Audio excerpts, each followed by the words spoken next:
હું આશીષ વકીલ, પ્રેસિડેન્ટ સાર્વજનિક યુનિવર્સિટી.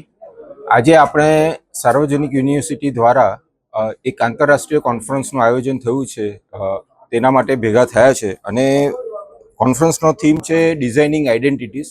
અને આ કોન્ફરન્સમાં 7 અલગ અલગ દેશોમાંથી 14 જેટલા આંતરરાષ્ટ્રીય સ્કોલર્સ આવ્યા છે. અને તે લગભગ 200 જેટલા પેપર્સ આ કોન્ફરન્સમાં રજૂ કરવા જઈ રહ્યા છે. અને આ એક ઇન્ક્લુઝિવ એજ્યુકેશનનું સાર્વજનિક યુનિવર્સિટી માટે યુરોપિયન યુનિયન સાથેનું એક બહુ સુંદર સાહસ છે. અને અમને આશા છે કે જેનાથી આપણા શિક્ષણ ક્ષેત્રે બહુ સારો સહયોગ પ્રાપ્ત થશે. હું પ્રોફેસર પર્સી એન્જિનિયર, મિત્રાસ સાર્વજનિક institution of design planning and ટેકનોલોજીનો પ્રિન્સિપલ છું. અને આજે સાર્વજનિક યુનિવર્સિટીના 3 દિવસના ઇન્ટરનેશનલ કોન્ફરન્સ ડિઝાઇનિંગ આઇડેન્ટિટીઝનો આજે પહેલો દિવસ છે. અને આ કોન્ફરન્સ એટલા માટે અરેન્જ કરી છે કે એક ઇરાઝમસનો આપણે પ્રોજેક્ટ કરી રહ્યા છે, જે ઇન્ક્લુઝિવ એડ્યુકેશન ફોર ઓલ માટેનો પ્રોજેક્ટ હતો. એ પ્રોજેક્ટ અંતર્ગત આજે એનું ક્લોઝિંગ છે 3 વર્ષના અંતે. તો આ ક્લોઝિંગના દિવસમાં અમે આ 3 દિવસનું વર્કશોપ ઇન્ટરનેશનલ કોન્ફરન્સ કરી રહ્યા છે.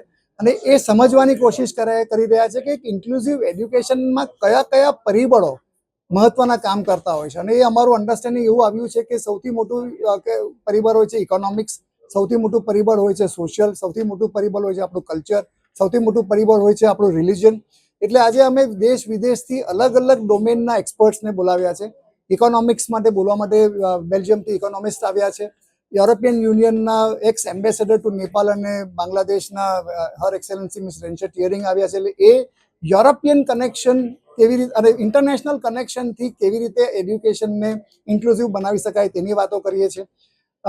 હોલેન્ડના લોકલ ઓથોરિટીના એડમિનિસ્ટ્રેટિવ ઓફિસર આવી રહ્યા છે. એ વાતો કરે છે કે લોકલ ઓથોરિટી કેવી રીતે એક સમાજને બનાવી શકે છે કે એની આઈડેન્ટિટી ક્રિએટ કરે છે, અને એનાથી શું સમાજમાં અપેક્ષા ઊભી થાય છે, અને સિમિલરલી સરકારને પ્રજા પ્રત્યે શું અપેક્ષા હોય છે. આપણી પાસે એવોર્ડ વિનિંગ આર્કિટેક્ટ્સ આવ્યા છે, અર્બન પ્લાનર્સ આવ્યા છે રોમેનિયાથી, જે પહેલાં કમ્યુનિસ્ટ કન્ટ્રી હતી અને હવે કેપિટલિસ્ટ થઈ ગઈ છે. તો એ પોલિટિકલ પરિબળો જ્યારે બદલાય છે અને ઇકોનોમિક સ્ટેટસ જ્યારે બદલાય છે, ત્યારે બિલ્ટ એન્વાયરમેન્ટ કેવી રીતે સમાજની રચના કરે છે, અને એની રિવર્સમાં એક રચના થયેલી સિટી સમાજને કેવી રીતે રચના કરે છે એની વાતો કરે છે. આ પ્રમાણે આપણી પાસે એક્સપર્ટ અત્યારે સ્પેનથી આવ્યા છે, લાટવિયાથી આવ્યા છે, રોમાનિયાથી આવ્યા છે, બેલ્જિયમથી આવ્યા છે, હોલેન્ડથી આવ્યા છે.